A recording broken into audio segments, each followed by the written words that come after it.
വാർത്തകൾ വിശദമായി നോക്കാം. പുരാവസ്തു തട്ടിപ്പ് കേസിൽ കെ സുധാകരന്റെ പേര് പറയാൻ ക്രൈംബ്രാഞ്ച് ഡിവൈഎസ്പി റസ്തം ഭീഷണിപ്പെടുത്തിയതായി മോൺസൺ മാവുങ്കൽ കോടതിയിൽ.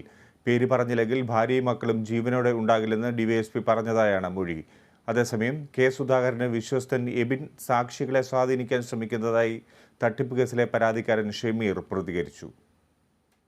പുരാവസ്തു തട്ടിപ്പ് കേസിൽ കെ സുധാകരന്റെ പേര് പറയാൻ ക്രൈംബ്രാഞ്ച് ഡിവൈഎസ്പി റസ്തം ഭീഷണിപ്പെടുത്തിയെന്ന വലിയ ആരോപണമാണ് മോൺസൺ മാവുങ്കൽ കോടതിയിൽ പറഞ്ഞിരിക്കുന്നത്. പേര് പറഞ്ഞില്ലെങ്കിൽ ഭാര്യയും മക്കളും ജീവനോടെ ഉണ്ടാകില്ലെന്ന് ഭീഷണിപ്പെടുത്തി. കളമശ്ശേരി ക്രൈംബ്രാഞ്ച് ഓഫീസിലേക്ക് എത്തിക്കുമ്പോൾ വാഹനത്തിൽ വെച്ചാണ് ഭീഷണിപ്പെടുത്തിയെന്നും മോൺസൺ വ്യക്തമാക്കുന്നു. പ്രായപൂർത്തിയായ പെൺകുട്ടിയെ പീഡിപ്പിച്ച കേസിൽ നടക്കുന്ന ഓൺലൈൻ വിചാരണയിലാണ് മോൺസൺ ഇക്കാര്യം പറഞ്ഞത്. അതേസമയം തട്ടിപ്പ് കേസിൽ പരാതിക്കാരനായ ഷമീർ, സാക്ഷി അജി എന്നിവർ ക്രൈംബ്രാഞ്ച് ഓഫീസിലെത്തി മൊഴിയും തെളിവുകളും നൽകി. കെ സുധാകരന്റെ വിശ്വസ്തൻ എബിൻ കേസിലെ സാക്ഷികളെ സ്വാധീനിക്കാൻ ശ്രമിക്കുന്നുവെന്ന് ഷമീർ പറഞ്ഞു. മോൺസണിൽ നിന്ന് എബിൻ പണം കൈപ്പറ്റി. അതിന്റെ രേഖകളുണ്ട്.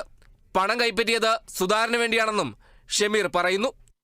മോൺസന്റെ അക്കൗണ്ടിൽ നിന്നും കൃത്യമായി ഇദ്ദേഹത്തിന്റെ ഈ PA എന്ന് പറയുന്ന എബിൻ എബ്രഹാം മാസപ്പടി വാങ്ങാറുണ്ട്. അതുമായി ബന്ധപ്പെട്ട മുഴുവൻ തെളിവുകളും ശേഖരിച്ചിട്ടുണ്ട്. സുധാകരൻ അനൂപിൽ നിന്ന് പണം വാങ്ങുമ്പോഴും ഈ പറയുന്ന നവംബർ 22, 2018 എബിന്റെ സാന്നിധ്യം അവിടെ ഉണ്ട്.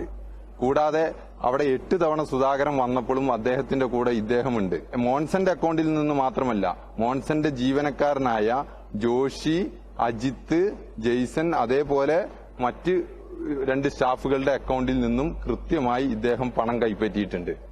ഇപ്പോൾ 164 കൊടുത്ത 3 സാക്ഷികളെയും ഇദ്ദേഹം ഫോണിൽ നിരന്തരം ബന്ധപ്പെട്ടിട്ടുണ്ട്, വാട്സപ്പ് ചാറ്റിൽ ബന്ധപ്പെട്ടിട്ടുണ്ട്.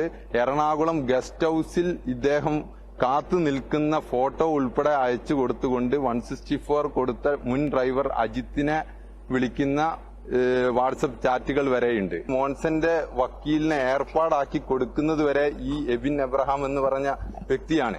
10 ലക്ഷം രൂപ സുധാകരൻ വാങ്ങി എന്നുള്ളത് ക്രൈംബ്രാഞ്ച് കണ്ടെത്തിയ വിഷയമാണ്. അതുമായി ബന്ധപ്പെട്ട് മോൺസന്റെ 3 ജീവനക്കാരാണ് 164 മൊഴി കൊടുത്തത്. Kerala vision news, Kochi.